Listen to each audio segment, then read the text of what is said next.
Many people have the impression that the United States, China, and Russia are the three most powerful countries militarily. The roles played by these three countries in international affairs and their military strength have always been compatible.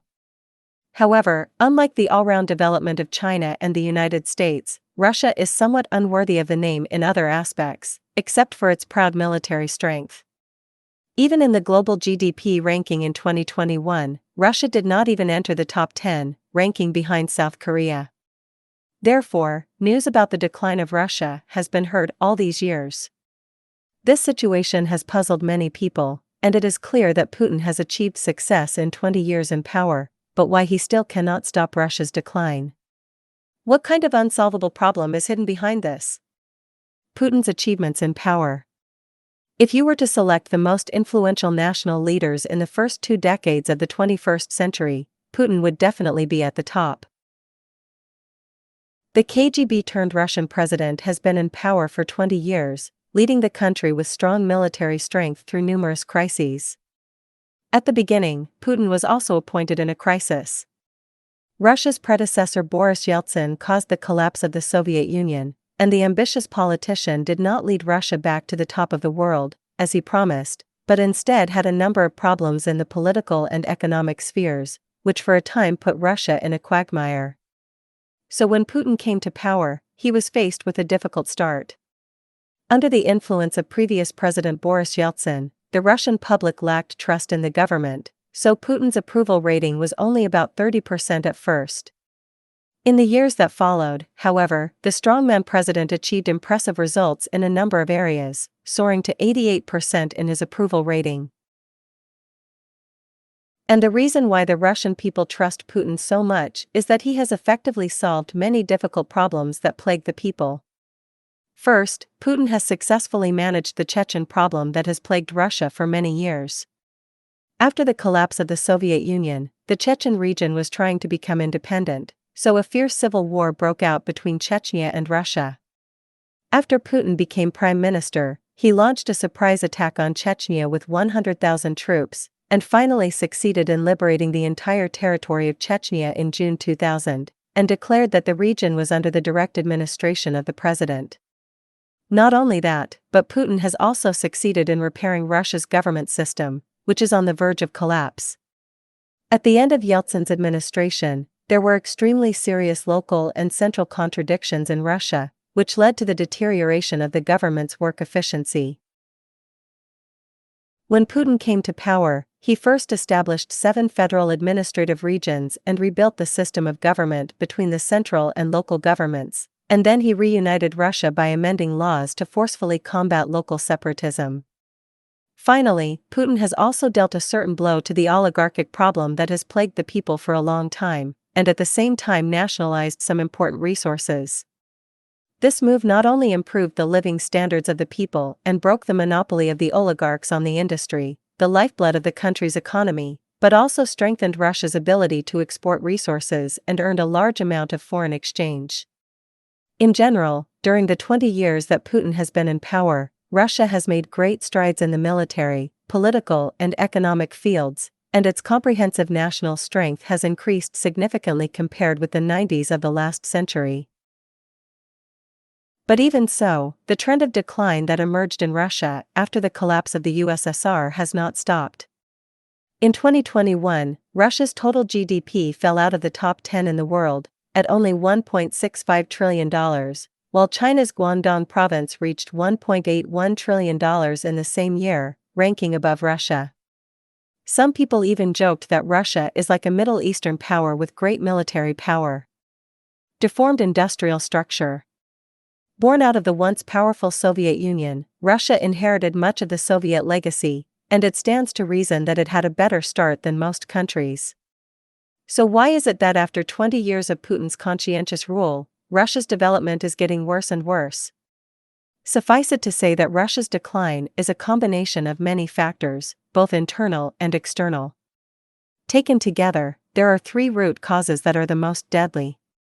If they are not resolved, Russia will not be able to recover. As mentioned earlier, Russia inherited most of the legacy of the USSR, but at the same time, it also inherited the vast majority of the problems of the USSR. The reason why the powerful Soviet Republic collapsed was that its development could not meet the people's growing material and cultural needs. Although the Soviet Union was powerful, its industrial institutions were very deformed. The deformed industrial structure of the Soviet Union originated during the Stalin administration, when the leader of the former Soviet Union adopted the idea of prioritizing heavy industry and concentrating on the breakthrough of the military industry in order to develop as quickly as possible. This was quite true at the time. After all, heavy industry was the foundation of the country's development. After several five-year plans, heavy industry in the USSR made great progress. Just as Stalin was preparing to make adjustments to the industrial layout, World War II broke out. Germany tore up the Non-Aggression Pact and invaded the Soviet Union in 1941. In order to achieve victory in the war, the USSR had to continue to focus on heavy industry that was beneficial to national defense. After the victory in World War II, the Soviet Union quickly fell into the Cold War with the United States, and in order to win the arms race, it invested most of its resources in the military industry. As a result, the light industry in the Soviet Union was never developed, and the weak development of light industry caused the various consumer goods that the Soviet people needed could not be satisfied. Gradually, the USSR inevitably embarked on the path of disintegration. And Russia has not only inherited this problem, but it is even more serious than it was in Soviet times. Because the light industry base and agricultural base of the USSR were in Ukraine and other Union republics. After Russia's independence, the development of light industry and agriculture became even more difficult. Russia's deformed industrial structure has led to the fact that Russia has missed many important opportunities.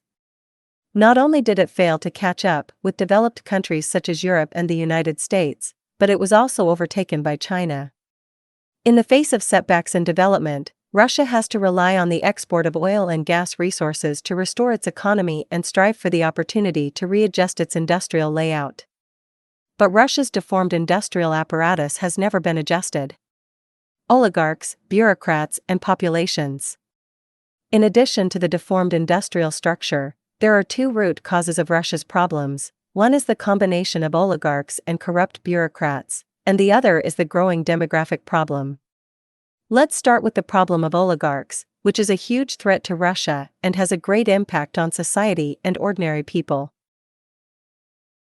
There are historical reasons for the emergence of the oligarchic problem, and in order to concentrate forces on big things during the Soviet period, most of the resources were concentrated in some state-owned enterprises. However, after the collapse of the Soviet Union, Yeltsin carried out a comprehensive reform of Russia's political and economic system. Most of the state-owned enterprises were eliminated in this reform, and the former state assets ended up in the hands of a small number of people, somewhat similar to the chaebol in South Korea.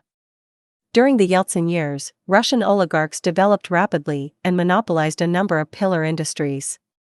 In order to consolidate their position, these oligarchs have also formed alliances of interests with corrupt bureaucrats. After Putin came to power, he took a severe blow to the oligarchs and nationalized part of the industry. However, he did not completely solve this problem. On the one hand, because the oligarchs have been deeply involved in the country's politics and economy, and on the other hand, Putin's coming to power was also supported by the oligarchs.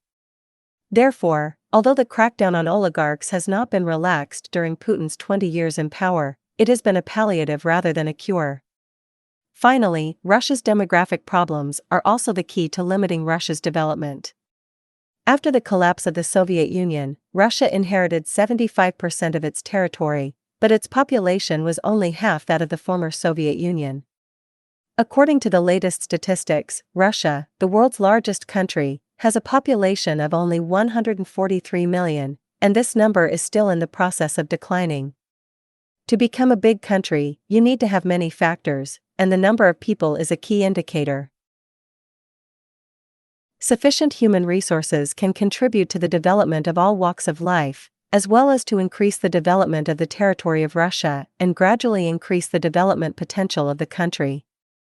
Over the years, Russia has tried to solve the problem of population decline, but has never found effective measures. The decline in Russia's population has affected the development of the Russian economy, while the weakening economy has further exacerbated the decline in fertility, creating a vicious circle. These three root causes can no longer be changed through national governance and adjustment, and even need to be pushed to the entire government system before they can be completely repaired. And Putin is clearly not able to do this. It can be seen that in the 20 years that Putin has been in power, he has indeed made a lot of efforts to inject vitality into Russia's development in many fields. But the decline of this vast country is not something he can control alone. The deformed industrial structure, the combination of oligarchs and corrupt bureaucrats, is not something that can be solved in a short time. The demographic problem, which has plagued its development since Soviet times, is even more difficult to solve. At the same time, it also faces competition from developed countries such as Europe and the United States in various fields.